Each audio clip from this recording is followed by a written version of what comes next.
Imagine walking into a theater and feeling like you're about to see a story you already know, but within minutes, realizing you've never seen it told like this before. That's the experience of Guillermo del Toro's Frankenstein, which just premiered at the Venice Film Festival 2025. Del Toro, one of the most visionary directors working today, takes Mary Shelley's timeless novel and reshapes it into something both haunting and breathtaking. This isn't just another adaptation.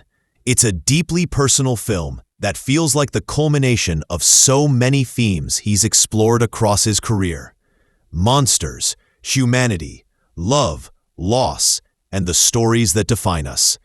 And today, we're breaking down what makes this film one of the most talked about premieres of the year. Del Toro opens his version of Frankenstein with an icy, unforgiving setting, the North Pole in 1857. A German ship, trapped in sheets of ice, discovers a half-dead man, Victor Frankenstein, played by Oscar Isaac, who begins to tell his story of obsession and tragedy. This narrative framing gives the film a mythic quality from the start, as though we're sitting by a fire, listening to an ancient tale passed down through generations. Right away, it's clear Del Toro is not just retelling Shelley's novel. He's asking us to think about how stories are told, remembered, and sometimes forgotten, and how those stories shape the way we see humanity itself. At the heart of the film is Victor Frankenstein, and Oscar Isaac gives one of his most layered performances yet. We see Victor as a brilliant but deeply scarred man, raised under the cold watch of his father Leopold, played with chilling authority by Charles Dance. The film quickly establishes Victor's driving force, the loss of his mother during childbirth. This trauma plants the seed of his obsession with conquering death. Del Toro takes his time here, grounding Victor's ambition not in arrogance alone, but in grief and a desperate need to control what life cruelly took away. That emotional foundation makes the character more tragic than villainous, at least at first. Of course, Victor doesn't pursue his work in isolation. Christoph Waltz plays Heinrich Harlander, a wealthy arms dealer who becomes Victor's patron. Waltz brings his signature charm and menace, portraying a man fascinated by the idea of defeating death, not out of compassion, but because of the power such knowledge could bring. This partnership gives Victor the resources he needs to push the boundaries of science, but it also locks him deeper into a path of destruction. Del Toro cleverly contrasts Victor's scientific quest with his complicated emotions, especially when he grows close to Elizabeth, played by Mia Goth. Their near romance injects warmth into the story, only to make the inevitable downfall even more heartbreaking. Visually, the film is nothing short of stunning. Longtime Del Toro collaborator Dan Lawson crafts a world that is both bleak and beautiful. The North Pole sequences are chilling in their realism, while Victor's laboratory feels like a cathedral to forbidden knowledge. Every frame looks like a painting, yet it never feels artificial. The textures, shadows, and candlelight immerse us in a tangible world. This visual style also mirrors the characters' journeys. As Victor falls deeper into obsession, the cinematography grows harsher and darker, until the creature is finally brought to life in one of the most electrifying sequences of the year.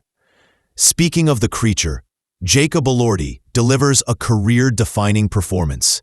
His portrayal is both terrifying and heartbreaking, a delicate balance that makes the character feel more human than monster. Through twitchy, uncertain movements and expressive silence, Elordi conveys the confusion and loneliness of a being thrust into existence without guidance or love. When he looks at the world, there's a raw innocence in his eyes, but it's constantly met with cruelty and rejection. Del Toro gives the creature time to breathe as a character, and by doing so, he reminds us that this is not a villain's story. It's a tragedy about neglect, fear, and longing. The relationship between Victor and his creation forms the core of the narrative. Victor, horrified by what he's made, hides the creature away, chaining him in the sewers like a dark secret he refuses to acknowledge.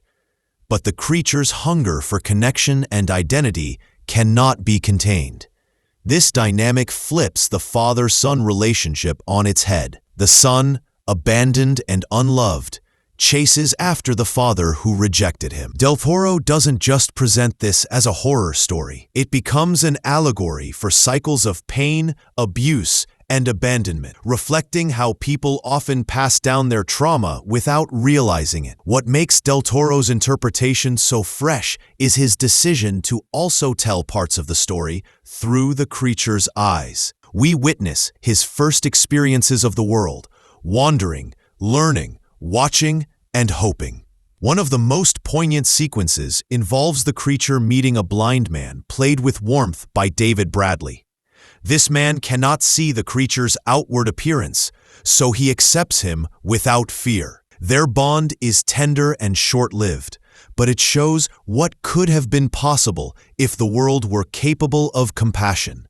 These moments allow audiences to feel not just sympathy, but empathy for the creature, which makes the eventual conflict all the more devastating. Del Toro's storytelling thrives on contrasts, where Victor's world is filled with ambition, coldness, and control. The creature's world, though filled with suffering, also reveals glimpses of kindness and beauty. The director uses this duality to explore big questions. What does it mean to be human? What truly defines a monster? Is it our actions, our appearance, or the way society treats us? By never giving simple answers, Del Toro forces viewers to wrestle with the same questions that haunted Shelley 2 centuries ago. Yet he frames them through a modern lens, making the story resonate with today's audiences who still grapple with fear of the other. Performance-wise, Oscar Isaac and Jacob Elordi are two halves of the same coin. Isaac plays Victor with a mixture of arrogance and fragility, always convincing us that beneath his ego lies a broken child trying to outdo his father. Elordi, on the other hand, communicates volumes without words, showing the creature's gradual understanding of love, pain, and betrayal. Together, their performances mirror each other, highlighting how creator and creation are more alike than either wants to admit. It's this mirroring that gives the film its tragic weight. The idea that in trying to escape his father's cruelty, Victor only recreated it. Mia Goth also deserves mention for bringing depth to Elizabeth, a role often sidelined in past adaptations. Here, she is not just a symbol of Victor's doomed love life, but a character with her own perspective. Her connection to both Victor and his brother William grounds the story in human relationships, reminding us what's at stake beyond the laboratory. When Elizabeth shares quiet moments with Victor, we glimpse the life he could have chosen, one of love, family, and acceptance.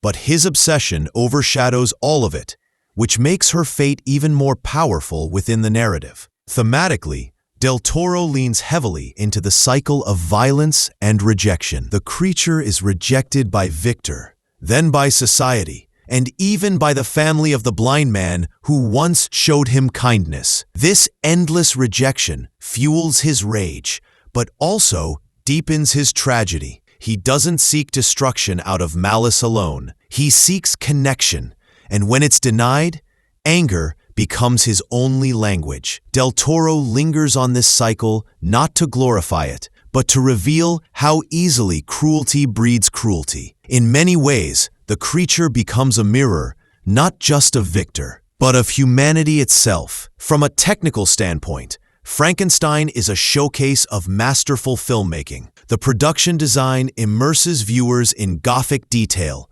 from candlelit halls to storm-ravaged cliffs. The score swells with melancholy and awe, underscoring the film's balance between horror and wonder. Practical effects and makeup work bring the creature to life in a way that feels tangible, avoiding the pitfalls of overly polished CGI. It's the kind of craftsmanship that makes the film feel timeless, as if it could sit alongside classics of the genre, while still pushing the boundaries of modern cinema. Yet for all its grandeur, The film's greatest strength lies in its heart. Del Toro has always been a filmmaker who loves monsters, and that love shines through every frame. He doesn't present the creature as something to be feared, but as someone to be understood. By doing so, he transforms Shelley's novel into a meditation on empathy. In a world still filled with fear and division, this message feels especially relevant. It's not just about life and death, but about what it means to truly see and accept another being, no matter how different they are. So what's the verdict?